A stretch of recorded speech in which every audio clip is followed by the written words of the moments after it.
The colony looked normal in the daylight. Children played in the dust roads, merchants called out their sales, and families shared meals in quiet houses. But when the sun dipped behind the hills, everything changed. Doors shut, windows locked, streets emptied. It was as if the entire town held its breath. The newcomer, a man named Kieran, noticed it his very first night. He had just arrived from another world, tired from travel, eager to start fresh. But he could not ignore how fast everyone disappeared once the shadows grew long. It was not simple caution. It was fear. He asked the innkeeper about it. The woman froze, her hands shaking as she set down his plate of food. "Stay inside," she whispered. "Do not go outdoors after dark. Ever." Kieran laughed lightly, thinking it must be some local custom, maybe even a joke told to frighten strangers. But her face did not move. Her eyes held something heavy, something she had lived with her whole life. That night, as the stars rose, Kieran stood by the window. The silence outside was unnatural. Not a single animal moved. Not a single voice carried through the air. The town that had been full of life hours before now felt like a graveyard. Then he saw it. At the edge of the forest, faint lights flickered between the trees. They were not lanterns or torches. They glowed cold, like blue fire trapped in glass. The lights shifted, weaving in patterns that no human hand could make. Kieran pressed closer to the glass, his heart beating fast. He told himself it was nothing, some trick of nature, maybe strange insects. But then came the sound. It was low, metallic and steady. A pulse, a rhythm, something moving in unison. Kieran opened the door, ignoring the whispers of warning in his head. The night air was colder than he expected, sharp against his skin. The lights in the forest moved again, brighter now. He thought he would see tall, thin shapes standing just beyond the tree line, too still, too deliberate. The sound grew louder, a clicking, like metal claws striking stone. Suddenly, one of the lights broke away from the rest. It slid forward, smooth and silent, coming closer to the colony's edge. Kieran stepped back, but his feet caught on the wooden porch. He nearly stumbled. His breath caught in his chest as the figure moved clear of the trees. It was not human. Tall, jointed legs carried a body that glowed with pale light. Its movements were exact, like a machine. Its head, if it could be called that, turned, and the glow pulsed brighter, sweeping across the houses as if searching. Kieran froze. Every instinct screamed at him to hide, but curiosity pinned him in place. The machine, or creature, stopped. Its head turned toward him. The glow focused, a sharp beam of cold light falling across Kieran's face. His heart slammed in his chest. And then, from deep in the forest, more lights answered. Dozens, maybe hundreds. The air filled with the sound of clicking metal, growing louder, closer, as the shapes began to move. Kieran stumbled back into the inn, slamming the door shut. The innkeeper was already there, pale, gripping a worn rifle with trembling hands. "You fool," she hissed. "You should never go outside after dark." And in that moment, Kieran finally believed her. After that night, Kieran began to notice what he had missed before. The colony was not simply cautious, it lived by rules carved deep into its bones. Every evening, as the sun slid behind the hills, people rushed to their homes. Doors shut with heavy bolts, windows sealed with iron latches. No one lingered outside. No one dared. Kieran tried asking questions, but the answers were always the same. Stay inside. Or worse, silence. The children, though, were less careful with their tongues. They spoke in whispers about the ones outside. They said these beings came when the stars were high, walking the forests and fields, searching. Some children claimed they were tall shadows with glowing eyes.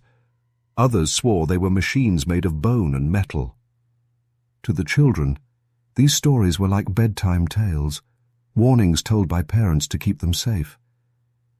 But Kieran saw the way the adults looked when the words were spoken.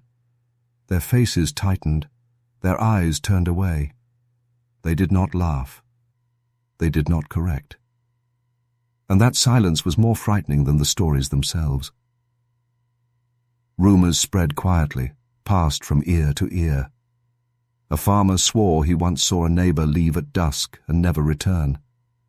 A hunter told Kieran of finding strange tracks in the dirt, too long, too sharp, nothing made by human feet. An old woman said that sometimes people did return, but not the same. Their eyes were hollow, their voices wrong, as if something inside them had been replaced.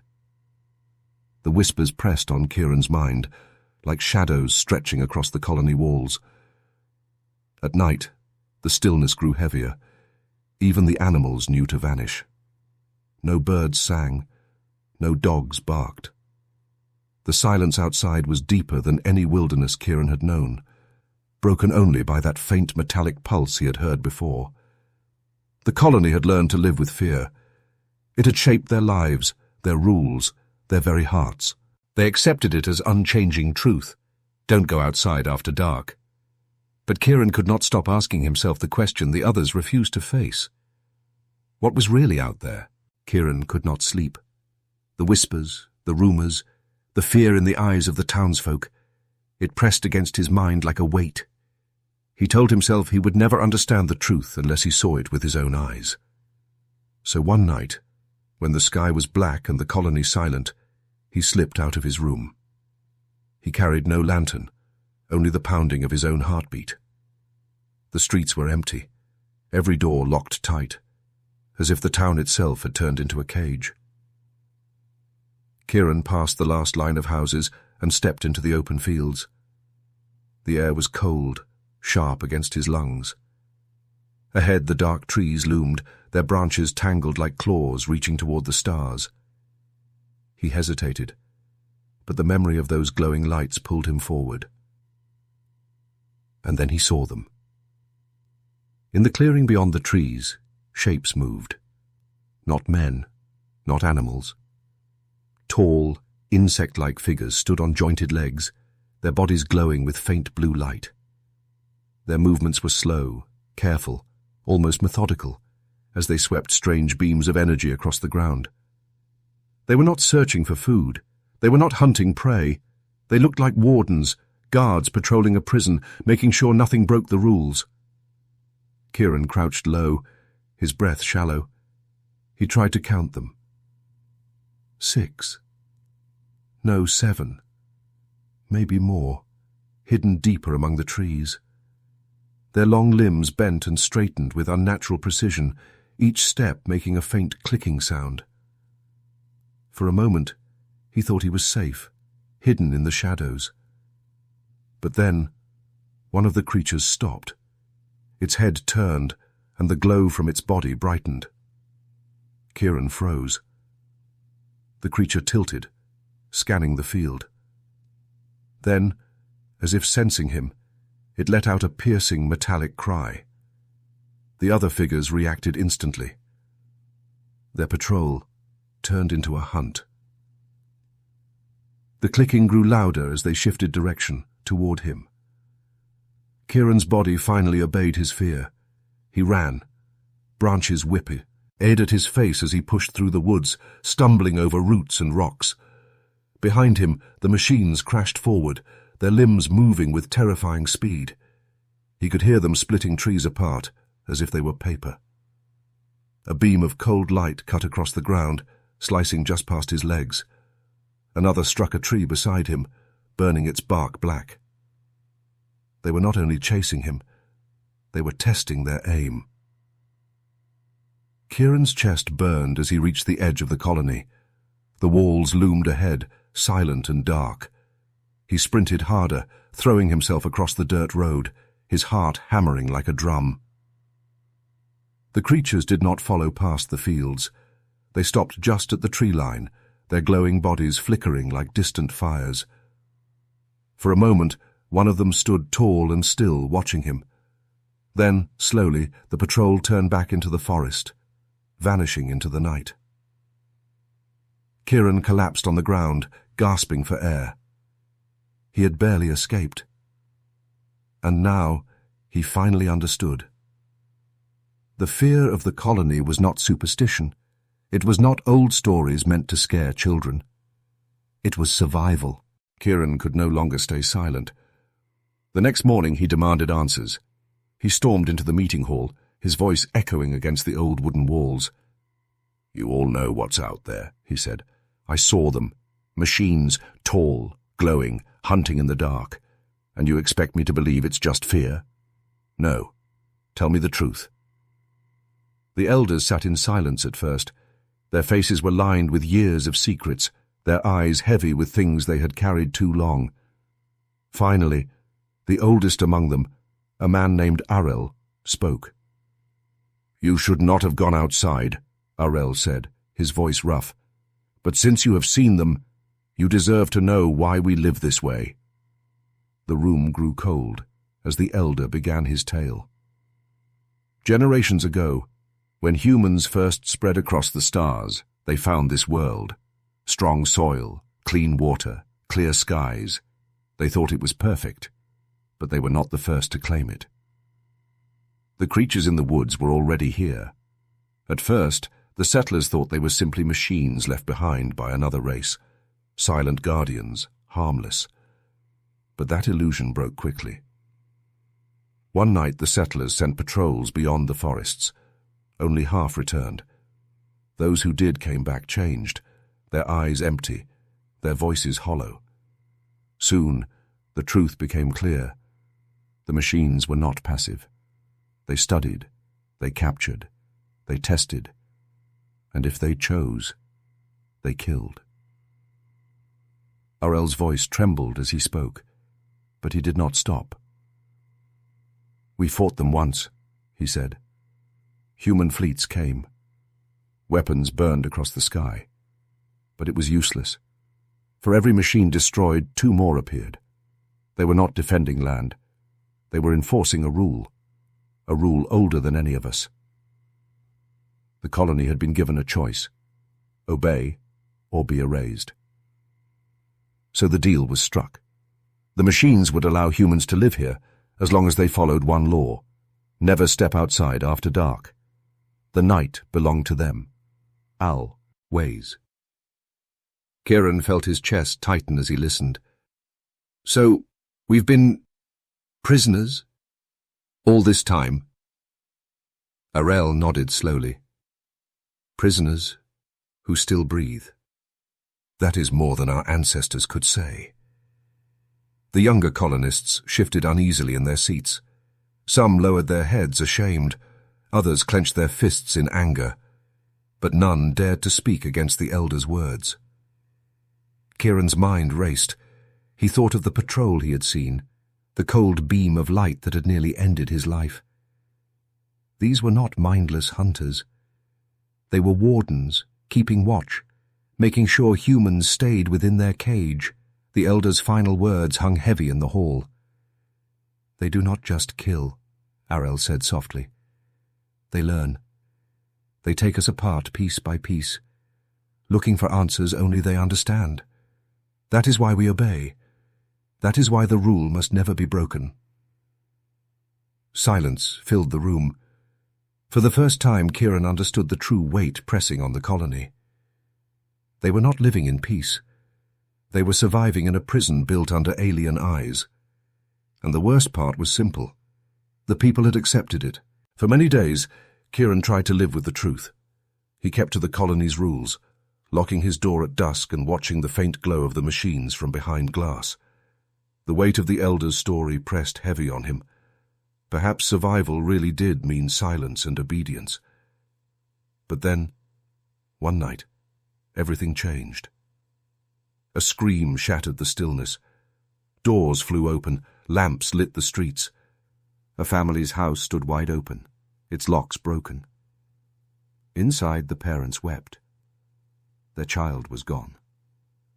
The footprints were clear in the dust, small and bare. They led straight toward the forest. The townsfolk gathered, their faces pale. Some whispered that the machines had taken him. Others begged the family to accept the loss, as they had accepted so many before. No one dared move beyond the walls. No one, except Kieran. He stepped forward, his jaw tight. We can't just let him vanish. If he's alive, we have to try. A few shook their heads. Some called him a fool. But then others, younger and restless, stepped to his side. A farmer with a hunting spear. A miner with a heavy hammer. A woman with a lantern and trembling hands. They were not soldiers. They had no real weapons. But they had courage.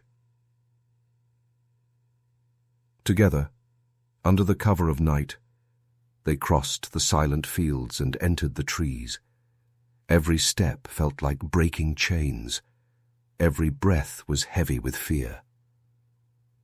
The deeper they went, the clearer the sounds became. The clicking, the pulse, the glow.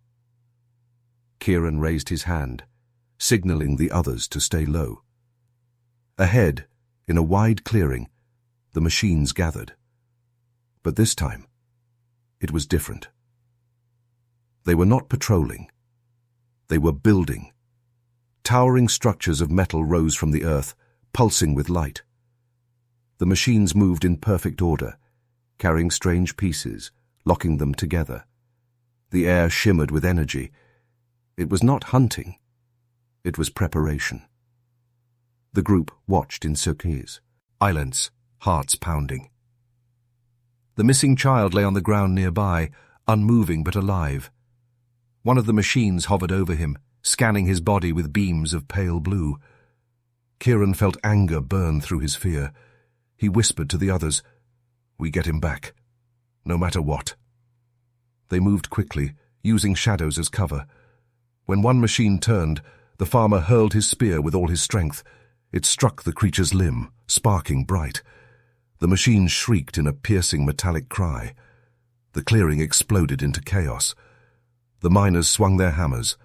The woman smashed her lantern against a machine's side, fire spilling across its surface. Kieran dashed forward, scooping the child into his arms. The machines reacted fast, their movements no longer slow and methodical, but sharp and deadly. Beams of light tore through the trees. The ground shook beneath their steps. But humans were reckless. Humans were wild.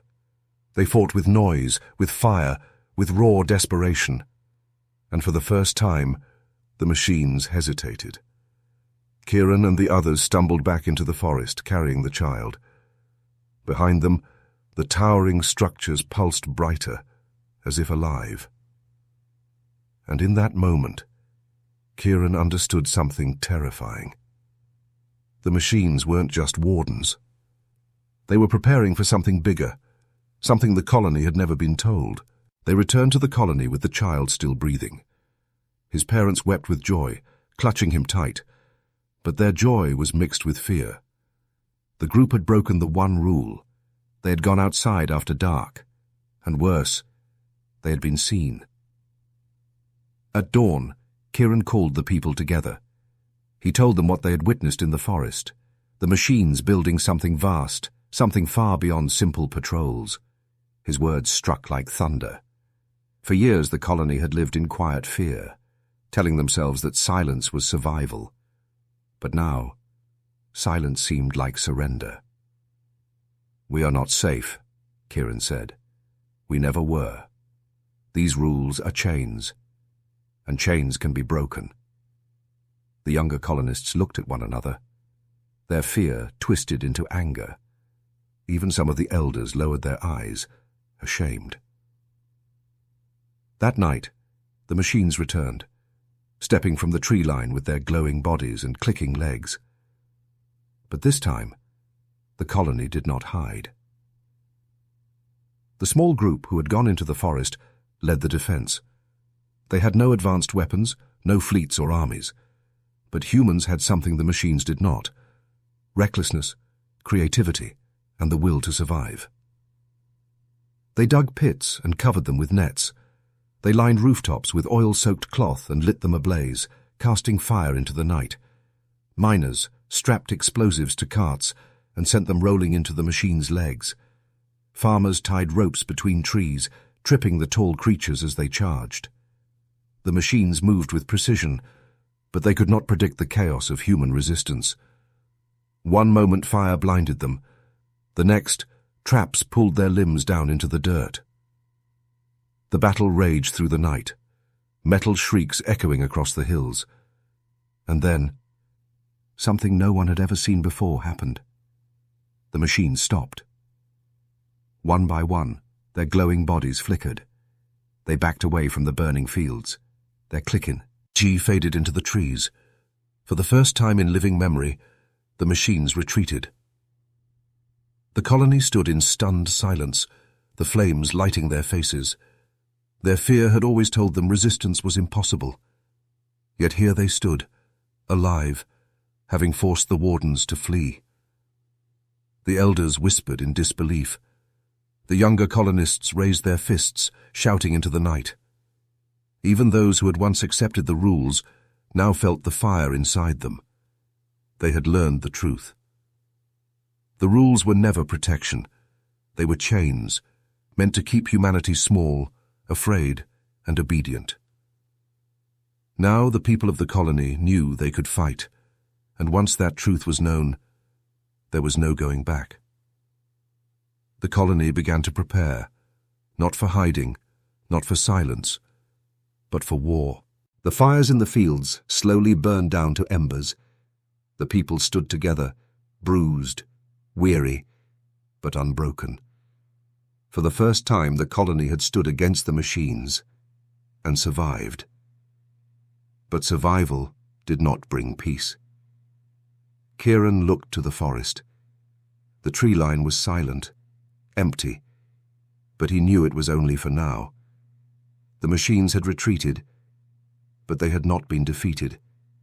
They were watching, waiting, preparing.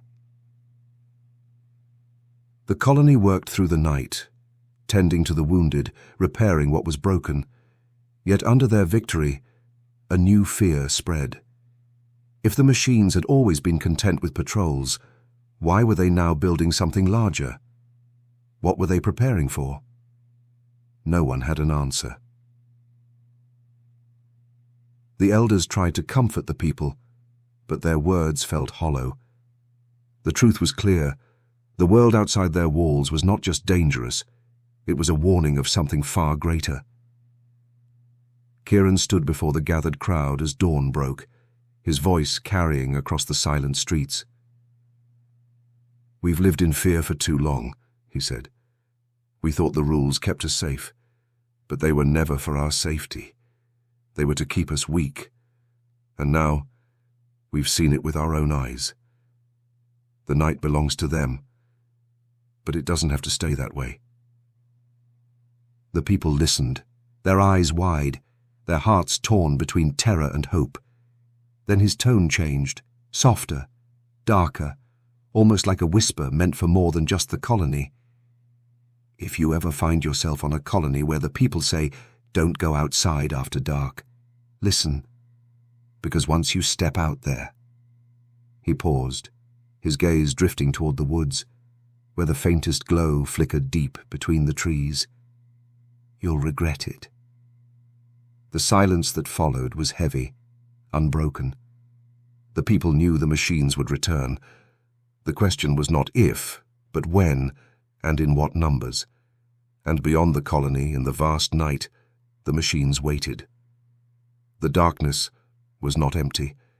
It was alive, and it was not done with them.